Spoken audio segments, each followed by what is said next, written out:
तो हेलो दोस्तों, कैसे हैं आप लोग। मैं हूं अंकुर और स्वागत है आपका मेरे और आपके अपने चैनल कॉमिक बुक गाय पर। दोस्तों, आज की वीडियो में हम ड्रैगन बॉल हकाई की स्टोरी को कंटिन्यू करने वाले हैं और आज की वीडियो में हम देखेंगे कि गॉड ऑफ डिस्ट्रक्शन गोकू के प्लेनेट डिस्ट्रॉय करने के बाद क्या होता है। क्या वो और ओडिसू सही सलामत हैं या फिर उन्हें कोई नुकसान पहुंचा है। दोस्तों, ड्रैगन बॉल हकाई की बहुत ही अमेजिंग स्टोरी को लिखा है हकाई इंग्लिश ने और उनसे जुड़े लिंक मैंने नीचे डिस्क्रिप्शन में दे दिए हैं, तो जाइए और उन्हें अपना पूरा सपोर्ट दिखाइए। दोस्तों, आज की वीडियो शुरू करने से पहले आप सभी से एक छोटी सी रिक्वेस्ट, अगर आपको आज की वीडियो अच्छी लगे तो वीडियो को लाइक करना बिल्कुल मत भूलिएगा और वीडियो को अपने दोस्तों के साथ शेयर भी जरूर कीजिएगा। जिन लोगों ने अभी तक चैनल को सब्सक्राइब नहीं किया है वो चैनल को सब्सक्राइब कर लें ताकि उन्हें सारी की सारी वीडियोस टाइम टू टाइम मिलते रहें। तो चलिए दोस्तों, बिना देरी करे अपने वीडियो पर आते हैं। लास्ट वीडियो के एंड में हमने देखा कि गोकू ओडिसू से बोलता है कि मैं तुम्हारे खेलों से थक चुका हूँ, देखते हैं तुम क्या करते हो जब तुम्हारे आसपास कोई नेचर ही नहीं होगा तुम्हें प्रोटेक्ट करने के लिए। इसके बाद गोकू प्लैनेट पे हाथ लगाता है और एक ही झटके में प्लैनेट को हकाई कर देता है और हम देखते हैं कि गोकू के ऐसा करते ही प्लैनेट गायब होने लग जाता है। डिस्ट्रक्शन के बाद प्लैनेट का नामो निशान भी नहीं बचा होता, पर तभी हम देखते हैं कि ओडिसू बिल्कुल सही सलामत होता है। उसने अपने चारों तरफ शील्ड बना के अपने आप को बचा लिया। ओडिसू गोकू से बोलता है कि मुझे मानना पड़ेगा कि मुझे लगा नहीं था कि तुम अचानक से ही ऐसा कोई मूव करोगे। मैंने सोचा नहीं था कि तुम किसी प्लैनेट को इस तरीके से डिस्ट्रॉय कर दोगे, पर अगर तुम्हें लगा था कि इससे मुझे ज़रा सा भी नुकसान पहुंचेगा तो तुम ना समझ हो। तभी हम देखते हैं कि गोकू एकदम से इंस्टेंट टेलीपोर्टेशन का इस्तेमाल करता है और बोलता है कि मैं जानता था कि वो अटैक तुम पे काम नहीं करेगा, पर मुझसे ये देखा नहीं जा रहा था कि तुम कैसे डरपोकों की तरह उस प्लैनेट का इस्तेमाल कर रहे थे मेरे अटैक्स को डॉज करने के लिए। ओडिसू ये सुन के काफ़ी हैरान होता है। वो बोलता है, क्या डरपोक। गोकू इंस्टेंट टेलीपोर्टेशन का इस्तेमाल करके एकदम से ओडिसू के पीछे पहुंच जाता है और बोलता है कि हाँ, मुझे उन लोगों से नफरत है जो कि लड़ने के लिए अपने हाथों का इस्तेमाल नहीं कर सकते। मेरे लिए एनवायरनमेंट के पीछे छुप के लड़ाई करना एक डरपोकों वाला काम है। ओडिसू बोलता है कि लगता है तुम सच में एक बेवकूफ़ हो, तुम्हें अभी तक समझ ही नहीं आया है कि एक गॉड होना क्या होता है। गोकू बोलता है, क्या सच में, तो तुम मुझे इस बारे में क्यों नहीं सिखाते हो। ओडिसू अपनी ताकत पे फख्र करने लग जाता है और बोलता है कि किसी चीज़ को डोमिनेट करना, इसे ही गॉड होना कहते हैं। हम गॉड सभी चीज़ों और सभी लोगों से ऊपर होते हैं। किसी भी चीज़ का इस्तेमाल करना जो कि हमसे नीचे है, जैसे कि यूनिवर्स, प्लैनेट्स और यहाँ तक कि मॉडल्स भी, ये सब कुछ हमारे हक के अंदर आता है। यहाँ पर हर चीज़ सिर्फ हमारी सेवा के लिए है। हर उस चीज़ को नियंत्रित करना जो कि हमारे राइट में है और उसका इस्तेमाल करना, ये हमारे दैवीय कामों का ही पार्ट है। गोकू बोलता है कि ये सब कुछ बकवास है। गॉड्स का इन सभी चीज़ों का ध्यान रखना ज़रूरी है और ना कि इस्तेमाल करना। ये हमारा कर्तव्य है क्योंकि हम ताकतवर हैं। हमें उन सभी चीज़ों का ध्यान रखना ज़रूरी है जो कि हमसे नीचे हैं। ये हमारा काम है कि हम उन लोगों की बेहतरी के लिए काम करें जो कि हमसे नीचे हैं और हमारी लीडरशिप के अंदर हैं, ना कि इसका उल्टा। ओडिसू को इस बात पे गुस्सा आता है। वो बोलता है कि ये बकवास बातें हैं। जब हम गॉड्स वो लोग हैं जो कि सभी चीज़ों पे रूल करते हैं और जब हम उन चीज़ों का इस्तेमाल करते हैं हमारी बेहतरी के लिए, इसका मतलब यही तो हुआ कि ये उनकी बेहतरी के लिए भी है। गोकू एकदम से बोलता है कि बातें बहुत हो गई, मैं तुम्हारी और ज़्यादा बकवास बातें नहीं सुन सकता।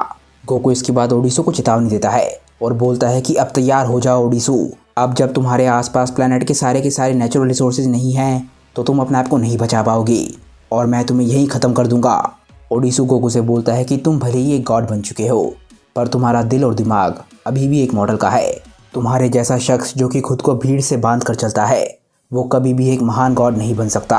गोकू को ओडिसू की ये बात सुन के काफ़ी गुस्सा आता है। वो बोलता है, अच्छा भीड़। ये बोलते ही गोकू अपनी फैमिली को याद करने लग जाता है। एकदम से हम देखते हैं कि चारों तरफ इलेक्ट्रिक ऑरा फैलने लग जाता है और तभी ओडिसू बोलता है कि सन गोकू आ जाओ। एकदम से गोकू कुछ नोटिस करता है। वो बोलता है कि इस शख्स के कपड़े, ये तो बिल्कुल मिस्टर पाइकॉन की तरह लग रहे हैं। हम देखते हैं कि ओडिसू के अंदर से इलेक्ट्रिसिटी निकल रही होती है और सच में उसके कपड़े पाइकॉन की तरह ही होते हैं। गोकू एकदम से अटैक करने के लिए ओडिसू की तरफ बढ़ने लग जाता है और जाके उसे पंच मारने की कोशिश करता है। गोकू बहुत ज़्यादा गुस्से में है। हम देखते हैं कि गोकू का पंच ओडिसू की तरफ बढ़ता है, पर तभी ओडिसू भी गोकू को एक पंच मारता है और दोनों के पंचेस टकराने की वजह से चारों तरफ एनर्जी फैल जाती है। इसके बाद हम देखते हैं कि गोकू ओडिसू को एक बहुत ही ज़बरदस्त पंच मारता है और ओडिसू एकदम से अपने हाथों को क्रॉस करके अपने आप को बचाने में कामयाब हो जाता है, पर गोकू का पंच इतना ज़बरदस्त था कि ओडिसू उसके प्रेशर की वजह से पीछे की तरफ पुश होने लग जाता है और तभी हम देखते हैं कि गोकू ओडिसू का पीछा कर रहा है। गोकू अपनी अल्ट्रा इंस्टेंट की फॉर्म में ओडिसू का पीछा कर रहा होता है और तभी एकदम से ओडिसू अपनी आंखों से कुछ करता है। ओडिसू लगातार स्पेस में गिर रहा था और गोकू उसका पीछा कर रहा था। धीरे धीरे करके गोकू ओडिसू तक पहुंचने वाला था, पर अचानक से ही ओडिसू कुछ करता है। ऐसा लगता है कि वो काफ़ी सारे ब्लास्ट गोकू की तरफ शूट कर रहा है।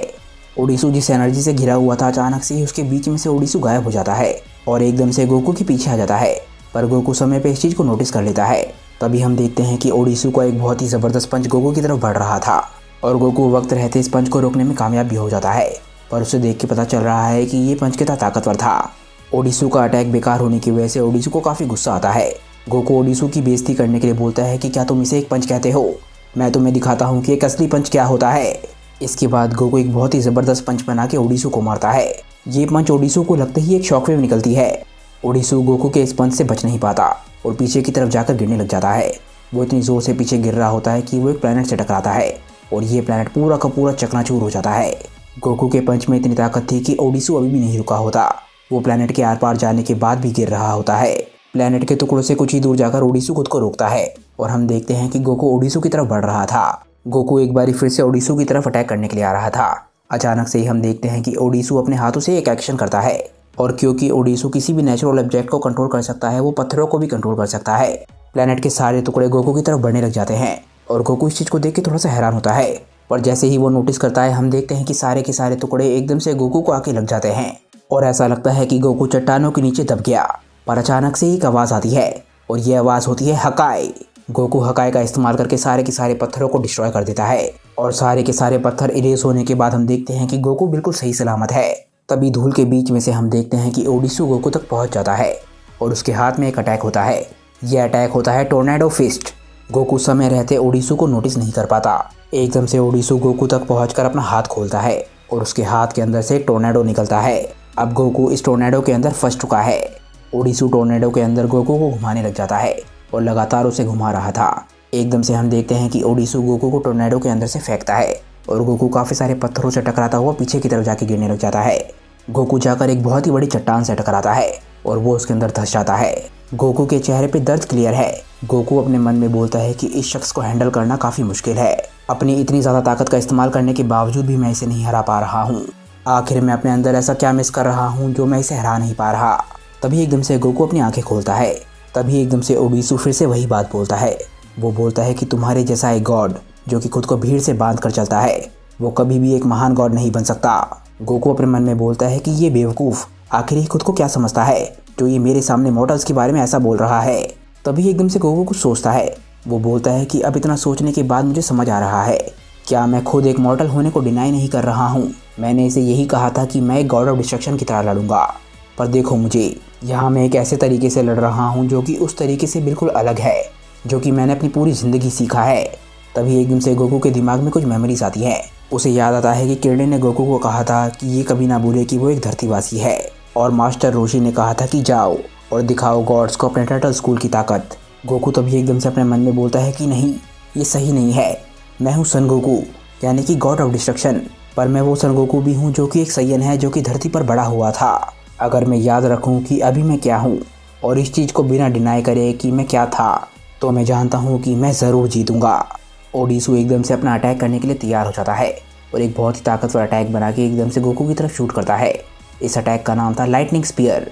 ये लाइटनिंग से बना हुआ अटैक गोकू की तरफ बहुत तेज़ी से बढ़ रहा था, पर तभी हम देखते हैं कि गोकू एकदम से अपने इंस्टेंट टेलीपोर्टेशन का इस्तेमाल करता है और एकदम से इस अटैक के रास्ते में से गायब हो जाता है। ये अटैक जाके उस पत्थर से टकराता है और एकदम से उस पत्थर के आर पार होकर ये अटैक एकदम से फट जाता है। गोकू इसके बाद इंस्टेंट टेलीपोर्टेशन से वापस आता है और उस पत्थर को दूर से देखकर बोलता है कि ये काफ़ी नज़दीकी मामला था। गोकू के वहाँ पहुँचते ही ओडिसू एकदम से गोकू के पीछे आ जाता है और उसे पंच मारने वाला था। ओडिसू बोलता है कि लगता है तुम्हारा ध्यान भट गया। ओडिसू का ये अटैक गोकू पे कामयाब हो जाता है और हम देखते हैं कि ओडिसू का ये पंच गोकू की छाती के आर पार निकल जाता है। गोकू को विश्वास नहीं हो रहा होता कि उसके साथ ये क्या हुआ, पर ओडिसू के चेहरे पे स्माइल होती है क्योंकि वो जानता है कि वो जीत चुका है। एकदम से ही हम देखते हैं कि गोकू के चेहरे पे स्माइल आ जाती है और वो गायब होने लग जाता है। ओडिसू को कुछ समझ नहीं आता और हम देखते हैं कि गोकू पूरी तरीके से गायब हो जाता है।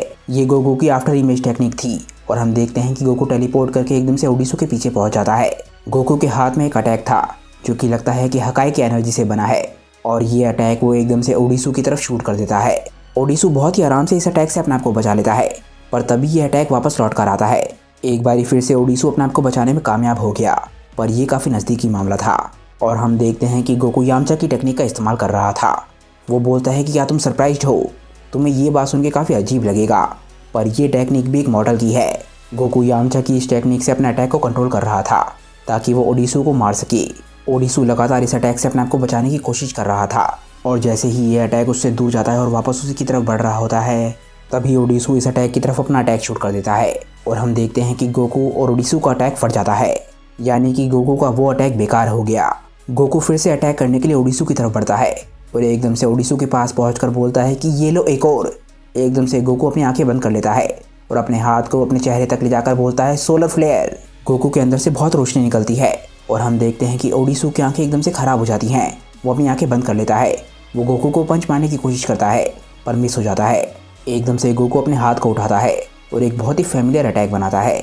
ये अटैक था डिस्ट्रक्टो डिस्क, यानी कि क्रेडिन का अटैक, पर क्योंकि गोकू इसका इस्तेमाल कर रहा है तो ये गॉड ऑफ डिस्ट्रक्शन लेवल का होगा।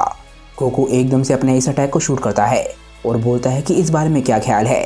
यह है डिस्ट्रक्टो डिस्क। गोकू अपने अटैक को कंट्रोल करने लग जाता है और एकदम से ओडिसू चिल्लाता है कि तुम बेवकूफ़, तुम्हें क्या लगता है कि मैं तुम्हारे अटैक को अपने नज़दीक पहुंचते हुए महसूस नहीं कर सकता।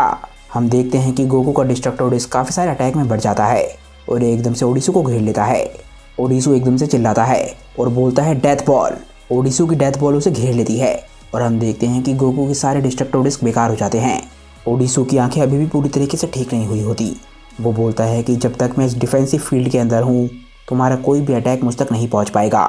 ओडिसू बोलता है कि पर चलो कोई बात नहीं, लगता है वो ज़्यादा ज़रूरी नहीं होगा क्योंकि मेरी विजन अब ठीक होने लग गई है। एकदम से हम देखते हैं कि ओडिसू अपनी आंखें खोलता है। एकदम से हम देखते हैं कि ओडिसू के सामने कोई आता है और ऐसा लगता है कि गोकू ओडिसू की डिफेंसिव बॉल के अंदर ही किसी तरीके से आ गया है। ओडिसू बिल्कुल हैरान रह जाता है और बोलता है क्या? गोकू ने अपना बहुत ही ताकतवर अटैक यानी कि कामेहामेहा बना रखा था। वो बोलता है कि मॉर्टल्स की इस ताकत को फील करो जिन मॉर्टल से तुम इतनी ज़्यादा नफरत करते हो। एकदम से हम देखते हैं कि गॉड ऑफ डिस्ट्रक्शन गोकू अपना सबसे ताकतवर कामेहामेहा अटैक ओडिसू पे शूट कर देता है। ओडिसू खुद को इस अटैक से नहीं बचा पाता और इस अटैक के चपेटे में आ जाता है। क्या गॉड ऑफ डिस्ट्रक्शन गोकू ओडिसू को हराने में कामयाब हो गया? इसका रिजल्ट हम जानेंगे नेक्स्ट वीडियो में, क्योंकि दोस्तों आज की ये वीडियो यहीं पे ख़त्म हो जाती है। मुझे नीचे कमेंट करके बताइए कि आज की ये वीडियो आप लोगों को कैसी लगी। अगर आपको आज की वीडियो अच्छी लगी हो तो वीडियो को लाइक करना बिल्कुल मत भूलिएगा और वीडियो को अपने दोस्तों के साथ शेयर भी जरूर कीजिएगा। जिन लोगों ने अभी तक चैनल को सब्सक्राइब नहीं किया है वो चैनल को सब्सक्राइब कर ले ताकि उन्हें सारी की सारी वीडियोस टाइम टू टाइम मिलती रहें। तो चलिए दोस्तों आज की वीडियो के लिए बस इतना ही। मैं मिलता हूँ आप लोगों को अपनी नेक्स्ट वीडियो के साथ। तब तक के लिए बाय दोस्तों और थैंक्स फॉर वॉचिंग।